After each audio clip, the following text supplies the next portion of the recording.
Welcome back to Across Louisiana. Well, you know him from keeping all the streets of Baton Rouge safe as the former chief of police of Baton Rouge, but now he's going to tell you how you can stay safe on a personal level with Open Eyes. Here to talk to us about that is Jeff LeDuff. Welcome to the show. It's good to be here.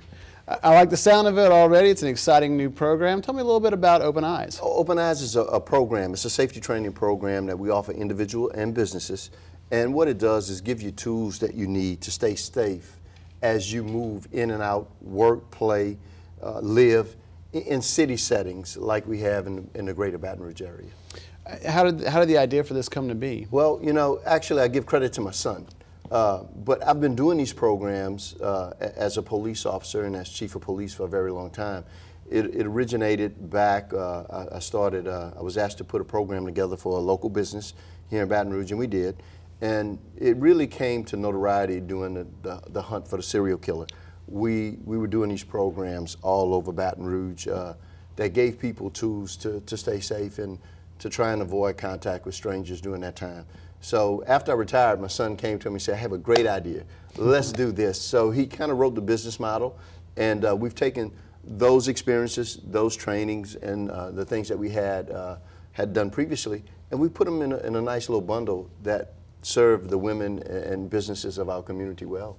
Obviously, there's a need for this program as much now as there ever has been. So if I'm someone out there who's just finding out about Open Eyes, what can I expect to learn when I go there? Well, number one, it's a dual-fold process. First of all, we're going to give you things about criminality, how criminals work, and that's based on, you know, the years of being a police officer and the schools that we've attended.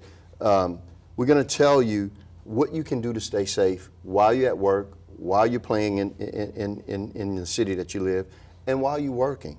And the backside of that is we hope that you can avoid a criminal.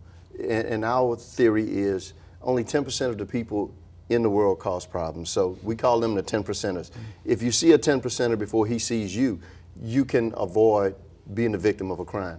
But should that encounter become personal, we give you body tricks. We show you quick things. It's not martial arts. It's just tricks that you can use to get away from a person should this attack become personal. And that's something that can be used, obviously, by women of any age, correct? Any age. We've had, the oldest participant we had was 82, and the youngest we've had hadn't quite made 11 yet. Wow. So it works, it does. So I'm sure many women will be watching the show right now and will want to take part of this. So how can women attend? Well, you can go to our website. We're at www.openeyes.com, or you can email us at openeyesbr@gmail.com, or we can be reached by phone 225-313-9713. And we do weekly classes. We've gotten into an agreement with Red Shoes, which is an organization that's all about the empowerment of women here in Baton Rouge on Government Street. We hold classes, weekly classes there. So call us and come and get some of this information. Law enforcement does a great job in keeping us safe. Without question. We can see what the BRAVE program and different offerings that law enforcement and DAs have put together. It's great to see that, but you have to remember that your safety is a personal choice. Fantastic. Thanks so much for your continued commitment to the community. Appreciate it, and good luck with Open Eyes. Thank you so much.